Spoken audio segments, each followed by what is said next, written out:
Hello বন্ধুরা, আবার একটা নোটিফিকেশান জারি করেছে এসএসবি কনস্টেবল ক্রেসমেন্ট রিক্রুটমেন্ট 2026। আপনারা দেখতে পাচ্ছেন অ্যাপ্লিকেশন স্টার্ট 21শে মার্চ 2026 থেকে লাস্ট ডেট 20 এপ্রিল 2026। জেনারেল ক্যাটাগরির জন্য 100 টাকা, এসসিদের জন্য 0 আর অল ফিমেল ক্যান্ডিডেটের জন্য 0 টাকা লাগছে। নাম্বার অফ ভ্যাকেন্সি এখানে দিয়ে দেওয়া আছে 827। এই পোস্টের জন্য সব নিয়োগ করা হবে। অ্যাপ্লিকেশান স্টার্ট হয়ে গেছে। অ্যাপ্লিকেশান অ্যাপ্লাই ক্লিক করলে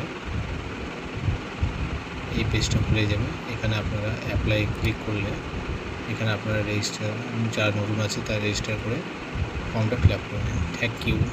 আর যদি ভিডিওটা ভালো লাগে লাইক, সাবস্ক্রাইব আর শেয়ার করতে ভুলবেন না।